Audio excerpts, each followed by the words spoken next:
पहलगाम हमले से जुड़ा एक और वीडियो आपको दिखाते हैं।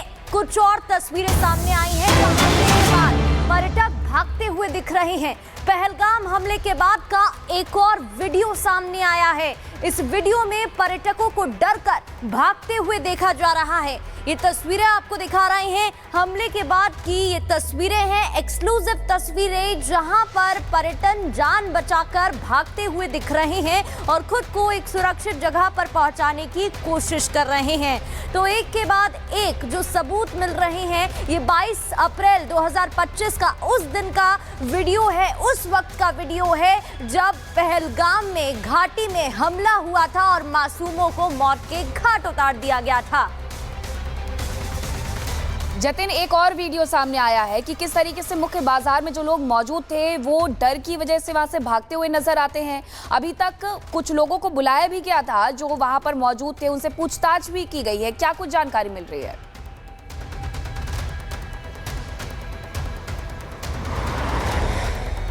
ये सीसीटीवी है जो कि उसी बैसरन घाटी के नीचे तमाम जो होटल बने हुए हैं वहां का ये सीसीटीवी है। इस वीडियो को जब आप देख रहे हैं तो दोपहर के तकरीबन 3:35 के आसपास का सीसीटीवी है। 2:30 बजे बैसरन घाटी के ऊपर 22 तारीख को आतंकी हमला होता है, लेकिन जो लोग ऊपर थे वो नीचे कैसे दौड़कर भागकर आ रहे हैं। और इस वीडियो में जब आप गौर से देखेंगे तो आप समझ पाएंगे कि गाड़ियां बहुत तेजी से निकल रही हैं, लेकिन महिलाएं, छोटे छोटे बच्चे इस वीडियो में आपको भागते हुए साफ तौर पर नजर आएंगे। तो आप अनुमान लगा सकते हैं कि किस तरीके की सिचुएशन उस समय रही होगी, जहां एक तरफ ऊपर गोली चलने की आवाजें सुनाई दे रही हैं, तो लोग खुद को बचाने के लिए, क्योंकि महिलाएं ज्यादा थी, बच्चे ज्यादा थे और वो नीचे की तरफ भाग रहे हैं, उसका ये सीसीटीवी फुटेज है। लेकिन सबसे बड़ी बात, आज इन्वेस्टिगेशन की गई। इन्वेस्टिगेशन में 25 उन लोगों को आज एएसपी ऑफिस में बुलाया गया जो कि चश्मदीद थे। इन 25 लोगों में वो शामिल थे जो कि घोड़ा चलाने वाले थे और इन 25 लोगों में टूरिस्ट गाइड शामिल थे, क्योंकि कहीं ना कहीं शुरुआत से एनआईए जो कि इस पूरे मामले को इन्वेस्टिगेट कर रही है, उनको इस तरीके के लीड्स मिल रहे थे कि कुछ लोकल लोगों का इन्वॉल्वमेंट हो सकता है, जिनको ओवरग्राउंड वर्कर्स के नाम से भी जाना जाता है। उन लोगों के बारे में जो ग्राउंड वर्कर्स हैं उन्हें पूछताछ के लिए भी बुलाया जा रहा है कि आखिरकार उस दिन क्या कुछ हुआ था। बहुत शुक्रिया आपका तमाम जानकारी के लिए। अब आपको बताते हैं कि जम्मू कश्मीर में पहलगाम में हिंदुओं का जो नरसंहार हुआ, उसके बाद से भारत और पाकिस्तान के बीच तनाव चरम पर है। दोनों देश जंग की दहलीज पर खड़े हैं। भारत के हमले की आशंका मात्र से पाकिस्तान के हाथ पैर फूल गए हैं, तो वहीं दूसरी तरफ भारत ने पाकिस्तान पर हमले का ब्लूप्रिंट तैयार कर लिया है।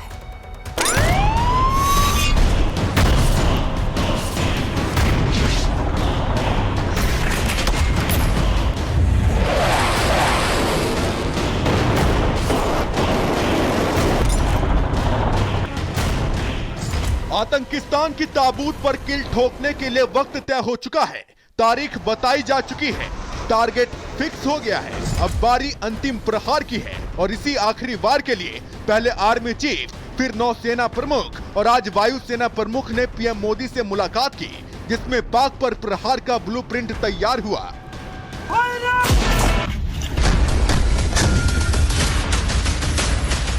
तीनों सेना प्रमुख से पीएम मोदी ने एक एक कर मुलाकात की, जिसमें सबसे ताजा बैठक वायुसेना प्रमुख air chief marshal AP Singh के साथ है। प्रधानमंत्री के साथ वायुसेना प्रमुख की मुलाकात 7 लोक कल्याण मार्ग स्थित आवास पर हुई, जहां करीब 40 मिनट तक पहलगाम हमले को लेकर चर्चा हुई, जिसमें पाकिस्तान को करारा जवाब देने की रणनीति पर मंथन हुआ और माना जा रहा है कि जल्द भारत पाकिस्तान पर बड़ी कार्रवाई कर सकता है, जिसका खाका तैयार कर लिया गया है। इससे पहले शुक्रवार को भारतीय नौसेना प्रमुख एडमिरल दिनेश त्रिपाठी ने भी प्रधानमंत्री से मुलाकात की थी। ये बैठक लगभग 1 घंटे चली थी, जिसमें नौसेना की मौजूदा तैयारी और समुद्री मोर्चे पर सक्रियता की जानकारी दी गई। 30 अप्रैल को थल सेना प्रमुख जनरल उपेंद्र द्विवेदी भी पीएम मोदी से मिले थे। उस बैठक में विदेश मंत्री एस जयशंकर और राष्ट्रीय सुरक्षा सलाहकार अजीत डोभाल भी मौजूद थे। प्रधानमंत्री आवास में बैठकों का दौर ऐसे वक्त में जारी है जब पहलगाम हमले के बाद से भारत पाकिस्तान के बीच तनाव है। ऐसे में ये मंथन इशारा कर रहे हैं पाकिस्तान की बर्बादी का, पाकिस्तान के टुकड़े टुकड़े होने का, क्योंकि पहले ही मीटिंग में प्रधानमंत्री ने स्पष्ट शब्दों में संदेश दिया था कि भारत अब जवाबी कार्रवाई के लिए तैयार है, जिसके लिए सेनाओं को पूरी ऑपरेशनल फ्रीडम दी जा चुकी है। यानी कार्रवाई का समय, तरीका और लक्ष्य, ये सब अब सेनाएं तय कर चुकी हैं। अब बस मुनीर के पाकिस्तान पर आखिरी वार की बारी है। Bureau report, Republic Bharat.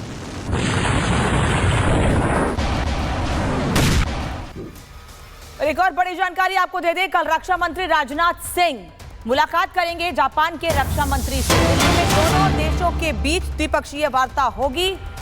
Delhi में दोनों देशों के बीच द्विपक्षीय वार्ता होगी। राजनाथ सिंह और जनरल नाकातानी की मुलाकात होगी। रक्षा समेत कई अहम मुद्दों पर बातचीत होगी।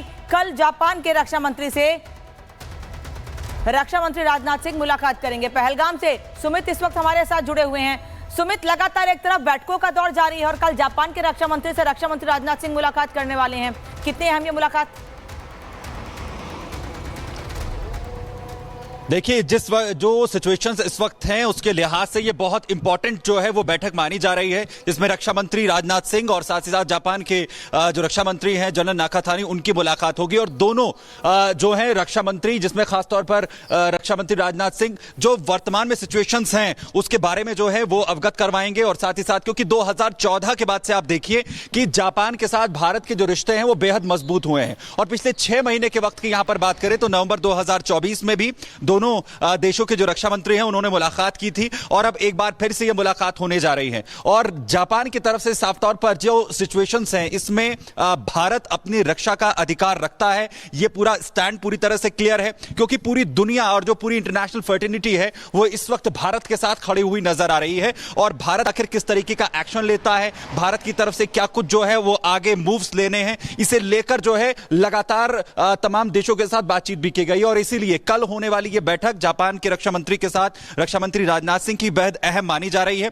जिसमें आखिर क्या भारत जो है वो कड़े कदम भी पाकिस्तान को लेकर उठाएगा और इंटरनेशनल लेवल पर आकर कैसे पाकिस्तान के खिलाफ तमाम जो देश हैं वो भारत के साथ जो अभी तक जो उनका साथ मिला है इसमें क्या और मजबूती जापान की यहां पर मिलेगी, इस पर क्योंकि सबकी निगाहें लगातार जो है इस वक्त बनी हुई हैं। हालांकि जापान जो है वो लगातार भारत के हर जापान के साथ भी ये बड़ी बैठक होने वाली है। बहुत बहुत शुक्रिया सुमित आपका। बढ़ते हैं आगे और भारत पाकिस्तान तनाव के बीच विदेश मंत्री एस जयशंकर ने उन देशों को लताड़ लगाई है जो पाकिस्तान के साथ संयम बरतने की बात कर रहे हैं। एस जयशंकर ने विदेश मंत्री ने साफ कहा है कि इस समय में हमें साझेदार की जरूरत है, उपदेश की नहीं।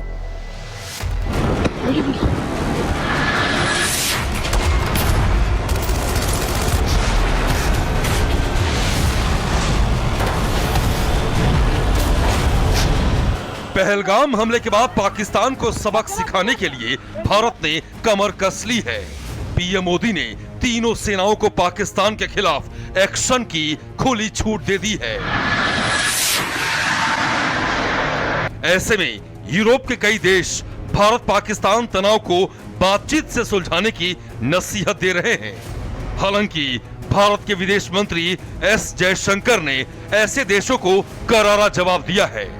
एस जयशंकर ने यूरोप समेत दुनिया के तमाम देशों को दो टूक कह दिया है कि हमें साझेदार चाहिए, उपदेश देने वाले नहीं।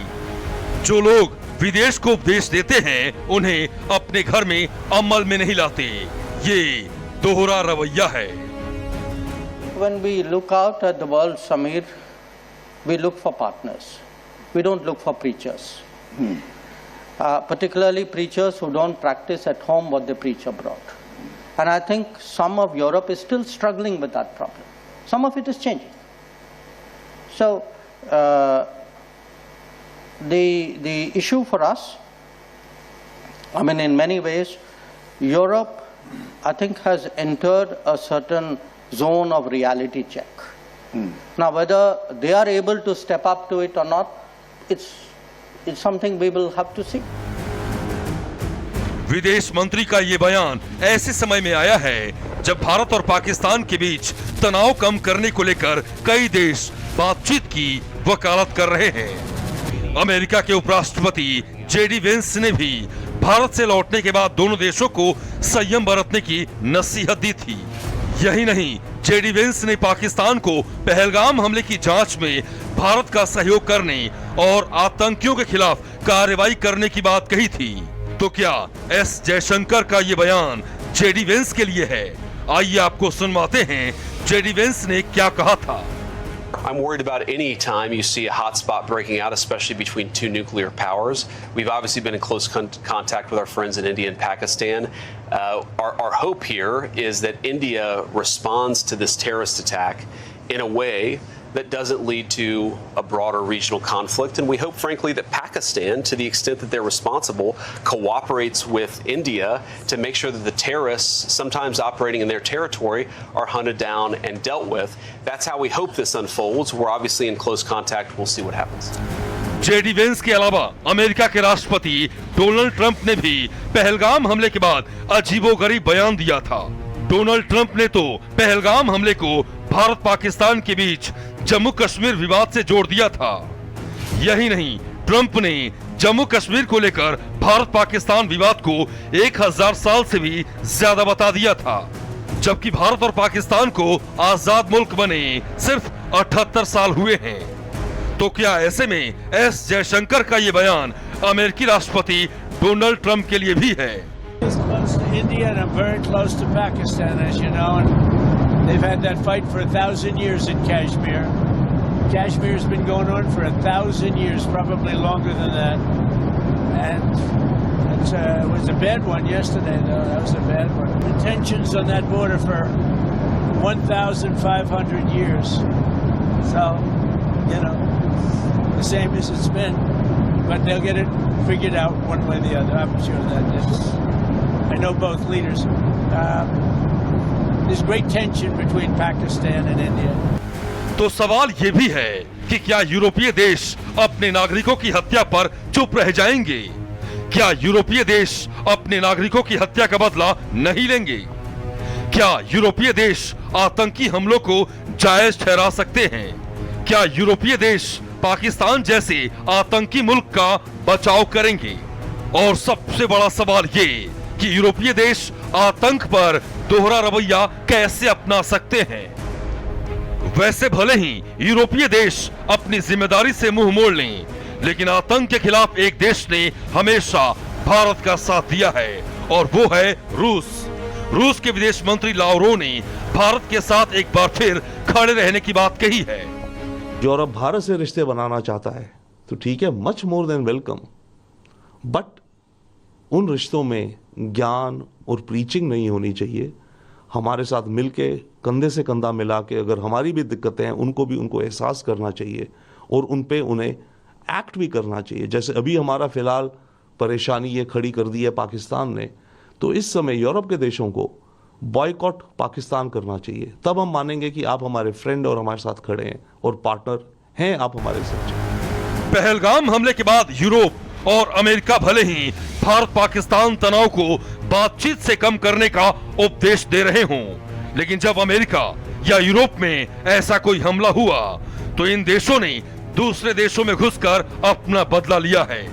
अमेरिका ने तो पाकिस्तान में घुसकर लादेन को मारा था, लेकिन जब भारत अपना बदला लेने की तैयारी कर रहा है तो कई देशों के उपदेश देने वाली भूमिका देखते ही एस जयशंकर ने लताड़ लगा दी।